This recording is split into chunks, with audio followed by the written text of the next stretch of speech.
Hey guys, Captain Matt with the Lighting Trade School podcast. I'm here with my buddies Shane Glow Daddy Duffy and our mentor Nate the Illuminator Mullen. Boys, how are we doing today? The end of May. Well, I'd like to say if I was doing any better, Matt, my name would be Matt. Fair enough. If I I would was con- doing and if I was doing any worse, my name would be Shane. I'm gonna start calling myself Captain Glow when I'm doing good. Do it up. All is good. It's been a while since we've all three been back on the podcast. Yeah, Nate, where you been? It's been maybe 2-3 weeks. What's been up? Holy shit. It's been a goddamn whirlwind for me. I mean, there's not enough time in the day between doing a 5-day advanced university. I went to Minnesota for 4 days, 5 days, and then just preparation, trying to plan for these different events and, just doing what I do every day. So, Minnesota was a vacation. no, it was to go up and train a specific company up in Minnesota. Oh wow, So yeah, but that's awesome. never really spent any time in Minnesota. So well, All you're right, gonna so start. Nate was about to start talking. He was just saying that he was in Minnesota training a lighting company, and he just keeps dropping out. So we're gonna try with no video for Nate. But Nate, you were about to tell us about Minnesota. Like all we heard was like, "I've never been there," and then we lost you. So why don't you tell us about Minnesota? Yeah, so I've really only flown in and out of Minneapolis before, so I've never got to explore the state of Minnesota, if you will. So I was really they call it the 10,000 lakes or the Great Lakes or 10,000 land of the lakes or whatever they call it. Yeah, there is water everywhere, but I was blown away. So when I was up there last week, the trees are absolutely magnificent. The most beautiful trees I think I've ever seen. Very conducive to outdoor lighting, very tall. I mean, like the shortest tree is like 60 feet, right? So we went out and we did our first demo, and the first question was, "Hey, hope you brought some like 7, 8, 10 watt bulbs because the trees are so big." And of course, I only bring 4 watt bulbs because that's my main light bulb that I use in the demos. And we had demos up there. I pre-sent demo lights, 100 lights to the contractor, and we lit up all these 60, 80 foot high trees, and they were blown away that the light was able to go from ground, right, all the way up through and have light trespass, if you will, all the way to the top. Now, the trees were airy, forget what kind of trees they were, but literally, absolutely gorgeous trees. And they had just got their leaves within the last couple weeks. So it was really cool to where when you reckon Wow, that's really awesome. I would love to see those trees. I hope that you actually took some pictures and stuff to share with me and we Shane so don't that we have can natural see it. landscape. Okay. So I don't know what just happened there, but me living in California, we have no natural landscape. Everything is imported and planted. And when you live in Minnesota, you buy a home, you got trees already on the property. It's pretty badass. Pretty badass. Awesome. I don't know if that's me. I swear, if it's not Nate that's laggy, it goes to me. Like it just picks one of us and throws a lag on one of us. But yeah, so Minnesota, lots of water, and that actually reminds me of. I guess I've been working with a guy, and he's doing a lighting job right on the ocean, the coast. Obviously, it's the East Coast. But I know I see questions about this on Facebook and everything, people trying to find a fixture that's good to use near the ocean.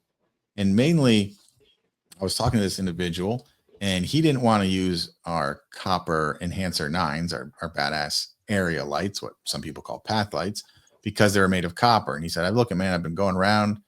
They're not lights I installed, but all these brass fixtures are just shot. I have to replace them. I don't want to use any metal near the coast, near the ocean. Um, and that got me thinking, yeah, I can see that. But then I don't know, right? Nate, you've been in the game much longer.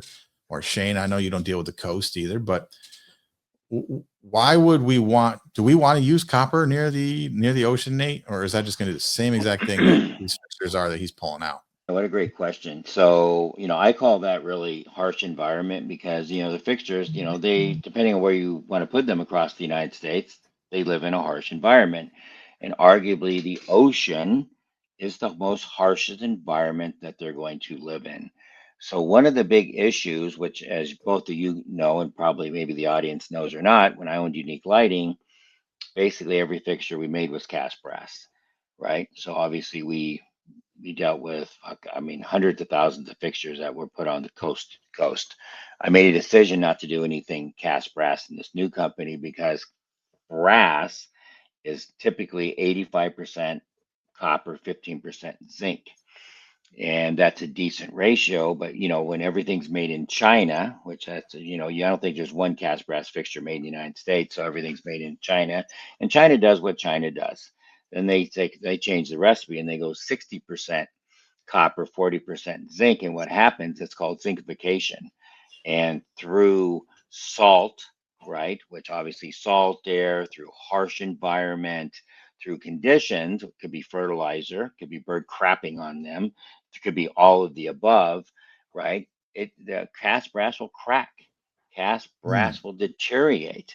So I have hundreds of cast brass fixtures in my yard. I'm 30 miles from the coast, so I'm going to say I'm not in a coastal environment, but I have a landscaper that throws fucking fertilizer all over the place, does what he does, and I can't tell you, I hate brass fixtures. They all suck. They look terrible, right? And I owned Unique Lighting, and I'm gonna tell you, they look like crap. They're terrible. So you have to you have to clean them all the time. WD-40, transmission fluid. You have to something to bring the luster back. But they fade, they crack, they deteriorate. So copper won't do that. Okay. Okay. Copper But does. I don't know. Is there different levels or like degrees of copper? Right? Is there such thing as like a cheap copper fixture versus like good copper for a harsh environment?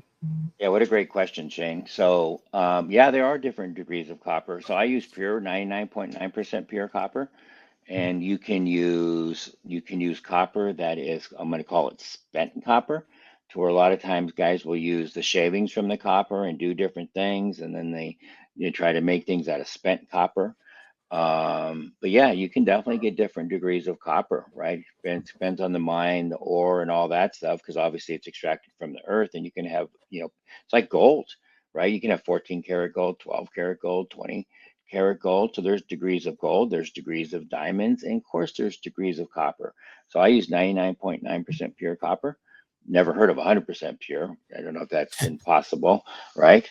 Um, but yeah, that's why I use 99% pure copper on my wire, Shane. So it doesn't internally start degrading because of the impurities inside the copper. Okay. All right, so let's ask this. So you're saying the copper enhancer 9, the path light, for the guys who aren't familiar with our term of area and lighting, the copper will be fine out there. Obviously, we know no matter where raw copper goes, it's going to change color or change its appearance. But so you're saying that's fine. But if I put in your old brass enhancer 9s, that they wouldn't be fine near the ocean or a harsh environment. Am I understanding you there correctly? So I'm going to tell you, kind of repeat what I just said. So if you make cast brass proper, which would be 85% copper, 15% zinc, you have a shot that it's going to last a lot longer than you'd with China shit, which is typically 60% copper, 40% zinc. Okay. And I'm going to tell you, I got to believe everybody's using shit brass from China. I just believe that because that's where it all comes from. And I know China, right? No one's going to be able to get on a podcast or tell me that China's making good shit when it's China's shit. You're not Sony, you're not iPhone, you're not Milwaukee that has a QC and the quality and the standard that you can absolutely tell. So yeah, I'm going to tell you that for the most part, it's all going to fail fast and rapidly. And obviously your guy you're talking to is experiencing that. I've seen it myself. I've seen it in my yard. I've seen it on the coast. Yeah, I've seen it. I've lived it. But copper is So, fine. The copper enhancer 9 can go right next to the ocean, and yep, I mean, we know it'll just change. It'll patina a different color, whatever, but it yep. won't degrade. Nope. Did So I call it a living finish. It's going to adapt and change to its environment that it lives in, and that's what I love about the copper. Arizona it can turn a deep red, bronzy. In the coast, it could patina, turn green. It can. I mean, I got them in my front yard to my backyard. They look different. So it's Right. truly art, living art. I love it. They look beautiful. I don't know if I told you this. You asked me this, I don't know, a month or so ago, Matt. So I called friend of the channel, Miami Dave, with Miami Landscape Lighting. And Miami Dave, I specifically asked him, and by the way, do you know we're the only ones that call him Miami Dave? But Miami Dave said that he uses the copper enhancer nines quite often in Miami. He said it's good. You can tell it's good, high quality copper, which I didn't really know what that meant. I thought copper was copper. But he uses them all the time in Miami, very harsh environment, and gives his thumbs up of approval. That's awesome. Yes, Miami Dave is. Well, I know the first year I was there, I was just calling everyone by Miami Dave, and then there was Texas. His name was Dustin, and you blew it by sending another Texas guy there. So, yeah, Miami Dave, shout out. What's up, buddy? He's not listening. He will listen. He will listen.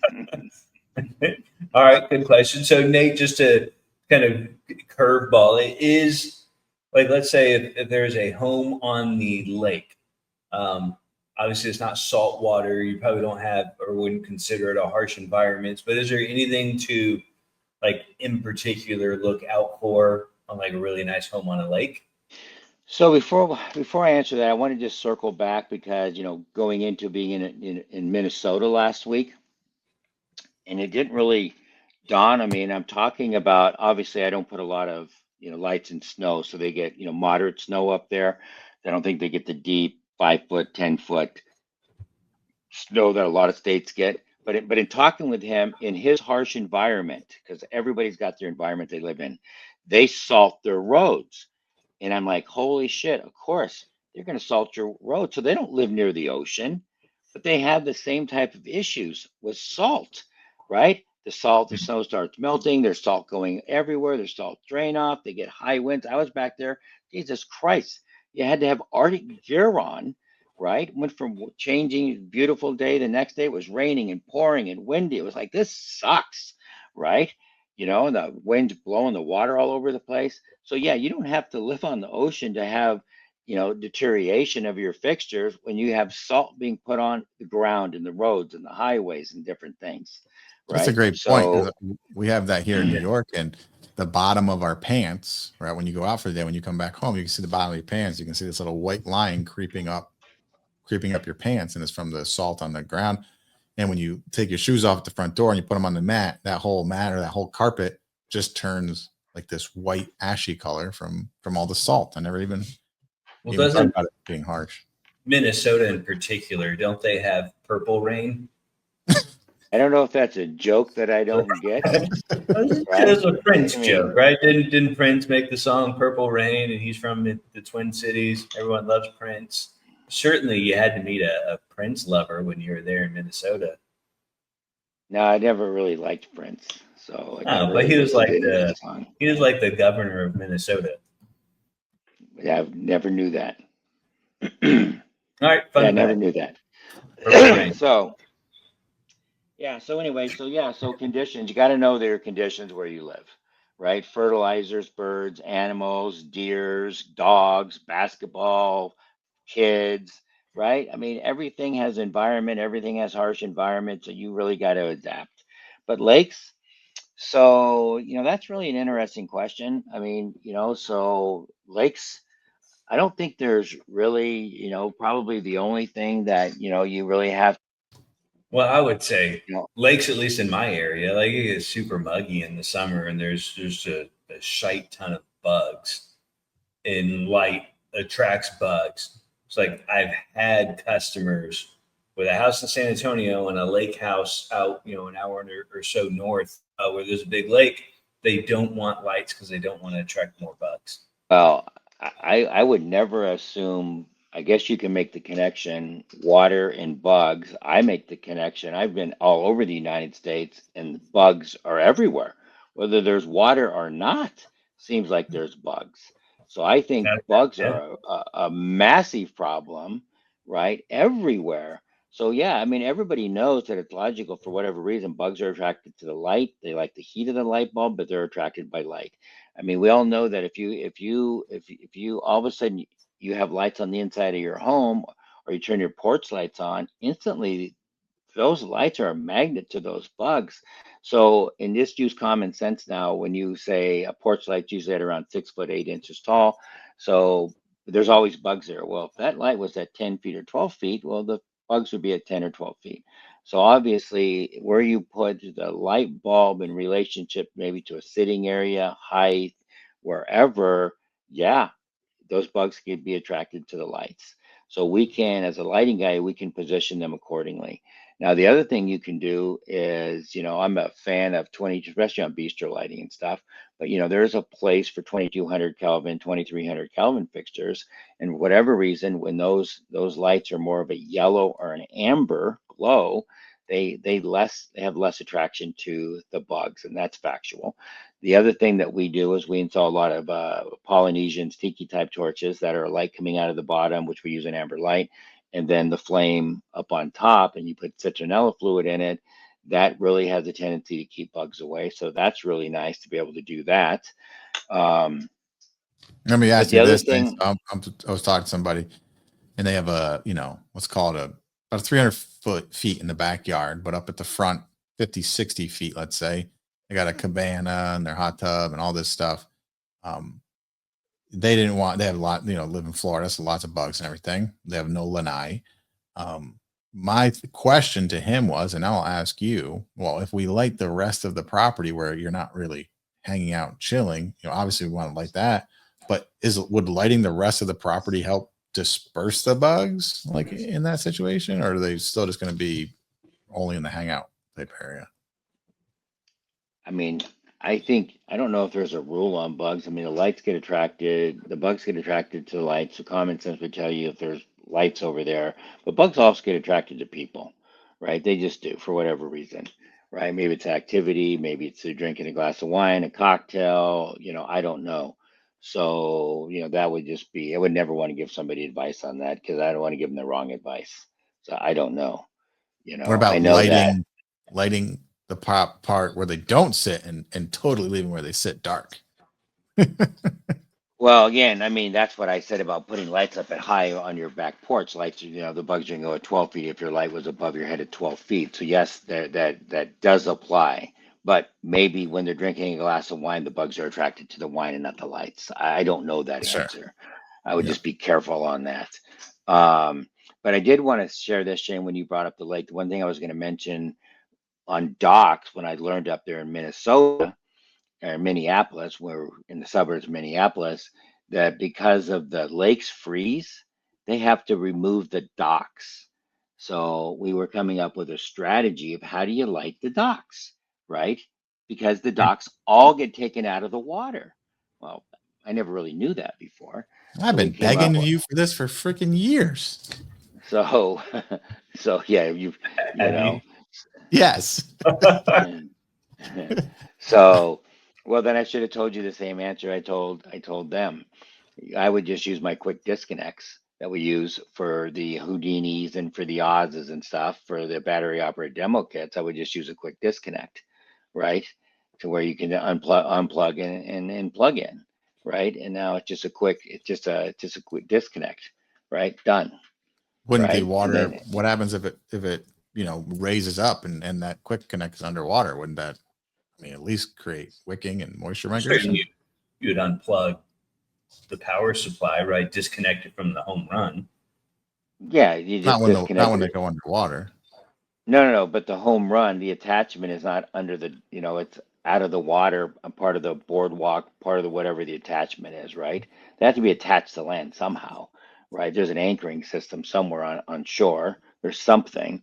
So the cable running down, the secondary cable coming from the power supply, let's pretend that it's 30 feet up on shore on a post and something. That's where you disconnect it, right? And then just gather it up like an extension cord and throw it on top of the dock. Okay, so the connection's never in the water. Okay, so that wouldn't work for the lakes that I'm used to on the East Coast because they go up and down, right? So you put they put their docks out. Some people have floating docks, but the water level changes so much. Sometimes you can literally walk out into the dock and you're about a foot deep in the water, and then other days it's like 2 feet underneath the dock. Oh, well, why would they have a floating dock? Well, the floating dock still comes up to the top anyway. You'd still be underwater. And that's what I'm saying is what's that connection piece? that can handle that type of thing? Because I probably imagine that's not only up here that happens. Well, you know, for vehicles, right? They make waterproof connections for vehicles, we'll say, right? That always have, and for boats and all kinds of stuff. So, you know, we have access to those type of connections that could be underwater. I guess I'm still not understanding that why the home run can't the connection can't be at the home run 30 feet on land, right? And then it just goes up and down as the water raises and lowers. I don't understand why that Oh, wouldn't I hear work. you. I guess in my mind, because so they're all 8-foot sections, basically. So they take them out in sections. And in my mind, there would just be a connection on each section, right? So when they come out and they put it back in, they just all plug back into each other. But you're saying somehow secure the wire not to the dock. Well, So that okay, they so on the connections, the bridges are connected together every 8 feet. Why couldn't that connection be on the side of the, say, the supporting membrane of the walkway, the bridge, whatever you want to call it? Why couldn't it be kind of on the side? Why does it have to be under the water? well, Why I can't it yeah, be? maybe. I'm just saying sometimes from my experience of having a lake place, sometimes they're just all the docks are just underwater. They don't float. They're I don't, underwater. well, not all of them float, and some of them float, but if you know, they don't float fast Mhm. enough, or they get stuck on a boat, you know, boat's tied to it, doesn't let it come up or whatever. There's like Oh, floating on wow. these large fence posts, right? Just go up and down. Yeah. You ought to get in the business of making docks floatable. There you go. Another opportunity. Upselling that. Barefoot docks coming to you in July 2026. Wow. But that's cool. So yeah, let's talk about the dock lighting or lighting on lakes when we're talking about those docks. Now, I know I think you, Nate, and I've talked to a couple other guys who've done underwater lighting in lakes, and they absolutely hate it unless it, you know, because that's I think of this, you know, you think about putting it on the ground of the lake, and it shines up, but then it gets covered in like seaweed. I've never done it, so this is real questions. Like you were saying, I believe that you like to do it downward facing with the light instead of upward, and you attach it to kind of like the dock arm. Am I understanding that correct? Or do you shine it on top of the water, or are you underneath the water and then you light? So I think generally, right, we'll call it a boardwalk, right? I don't know what the official name is to go to where you're anchoring the boat, right? To where I typically would call that the dock, where you're docking the boat, and maybe you got a barbecue and lounge chairs, because a lot of these docks have larger patio areas, if you will, attached to the dock. They hang out there. So I'm going to Yeah. call that the dock where the boat is. And then walking to the dock is a walkway, a bridge, a boardwalk, a floating boardwalk, whatever, right? just so just so we get terminology straight. So I generally don't like to use, you know, the people make, and I'm in the process of making one, but people make a lot of, I don't know what they call them. They call them like a deck light that has starburst light that comes out 360 degrees. So it kind of minimizes the glare and put the starboard passer on it. So it kind of lights that up. You put it toward the edge. Like a Very marker light. typical, like a marker light, right? An ID light, a marker light. I don't generally like that at all, because all it does is does one thing, marks the deck a little bit, doesn't provide general illumination. So I generally like going either uplighting a post or downlighting a post. Now I do that depending on what is between the rails. So like if they have like a white rope, and a lot of times it's white, a lot of times it's not, but I like white rope. And imagine that you could uplight the post and obviously light that rope up. And when that rope is white, it looks fucking badass, right? When Hmm. you're lighting up the whole rope down the walkway now. So that's what I like generally doing, is uplighting when there's the rope, right? But there's generally something there, and generally it's rope. Um, you know, downlighting is also good because it can, you know, obviously symmetrically light the post, and then it, you know, clearly puts cohesion lighting and general lighting onto the walkway. So that's really good. Because it's just one of those things that you want to safely navigate. And a lot of times those docks are wood, and they get messed up, and the slats are uneven. So the better you can see the slats, the better it is. The boards or whatever they use, right? And you know, sometimes they're plastic, right? I don't know on the for whatever reason, it seems like a lot of the plastic docks aren't back east as much as they are over here on the West Coast for whatever reason. I don't know why. Right? Mm. Maybe because they freeze and they don't last as long. I don't know. But yeah, there's not a lot of ways to light up the dock. You're going to use an ID marker type light, or you're going to light up the post. Right? What about So I under the like. dock though? Like the water. So what his okay, so unless you're in the Caribbean, there's really no reason to light up under the water because the water's dirty and mucky and ugly and shit on it, and there's oil on the surface, and there's a bunch of junk down there. So it's never visually pretty, if you will, right? So are you just lighting up the dock so maybe you see some fish? Okay, I've had guys that want to do that. They hopefully want to see some fish. Sometimes they like the glow under the dock. Okay, right? But all you're going to do is get a glow under the dock, and it better be continuous illumination so you're glowing under the whole dock. I mean, I do a lot of when you see in a lot of homes, they'll have fake bridges going across, fake dry stream beds, and fake little things, and there'll be park benches they put on there. So it looks super badass to underlight a little bridge, right? Yeah. Same concept by underlighting a dock, right? It can look good. But it's a pain in the ass because whenever you do anything like that, you got to think about how am I going to maintain that?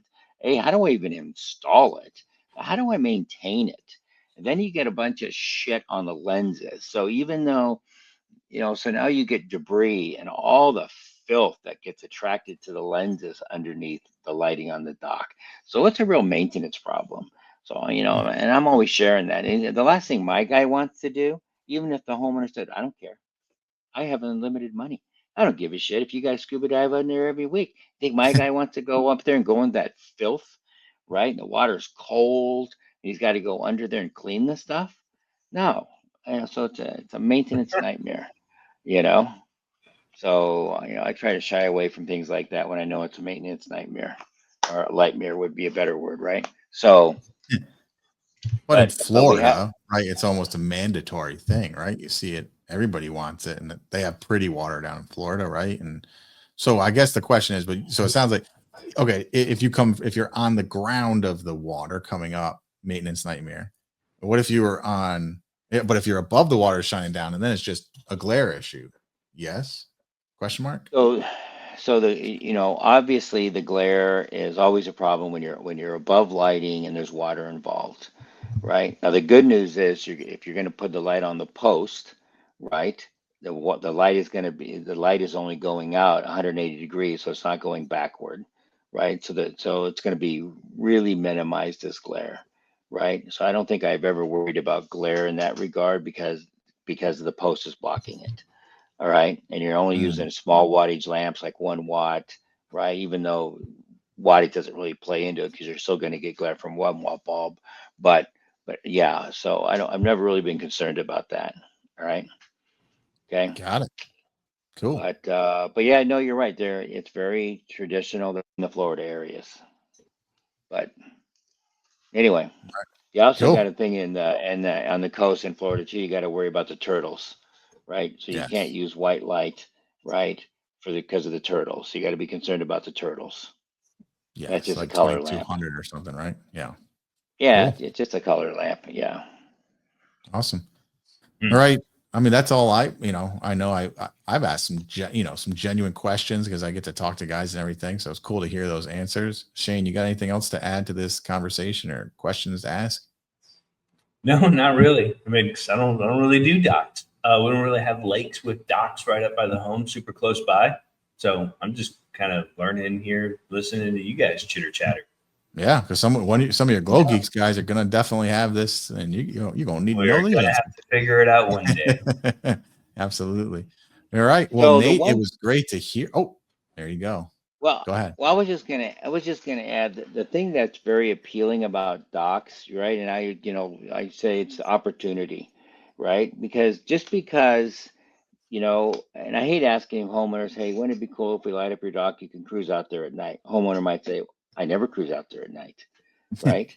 So now it's a negative. So, but I know for a fact that, right, when I'm lighting up the back of his house, I want to take the homeowner out to that dock where he's got his 50-foot. I don't care how big the boat is, 50 foot, 100 feet, it doesn't matter.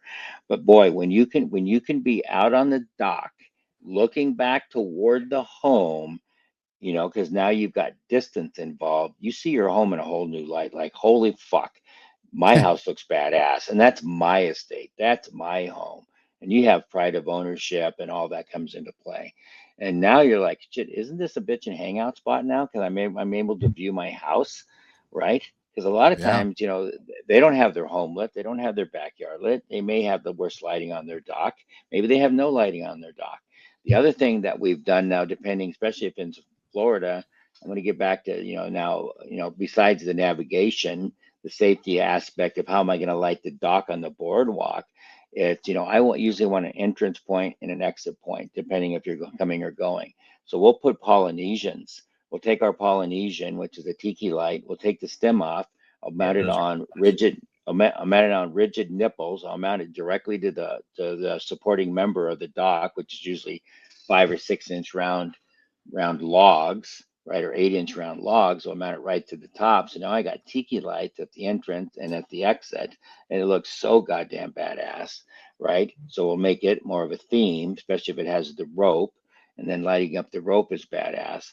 And now we get into more maybe traditional, because a lot of times these docks have roofs on them, which is super badass, right? And now you're like, hey, isn't this bitchin' to sit here in the dock, on the dock, creating all these different sub scenes, lighting up that dock portion, and it just, you know, it just gives them more value, right? Right. Figure It something definitely gives out. them more So value. I must gives say, I them more love my value. lighting. Every time we pull up my driveway or when I walk in my backyard, absolutely love it. It does change the way I view my house, change the way my wife views our house. Yeah, Yeah. for sure. It Mhm. changes everything.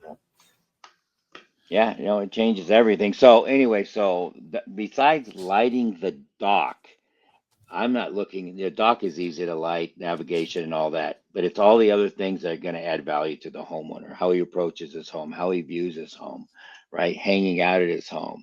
I mean, we all know this, you know, guys are guys. We're going to sit there every time he has a party now, he's going to say, let's go grab a cocktail and a cigar. Let's go sit at my dock, right? Right. For You sure. know, hey, you're further away from the squawking woman, which is always a positive. Go as far away as you can, right? So that's always a bonus, you know. But yeah. I am going to disagree. I love you, honey. Oh, man. So, All right. So with yeah. that being said, guys, get out there. Copper is safe for the ocean and harsh environments, at least the copper we use, Enhancer 9. So badass. Obviously, our advanced composite's good. It's been a great chat today. Sorry we couldn't see you, Nate, but you know, definitely going audio was the way to go for you. Glow Daddy, love you, buddy. Hope you have a great rest of the week and you get out there and kill it. Nate, same to you. All right. All right, bro, dogs. All right, guys. Later. All right, Peace. guys. You guys have a good day.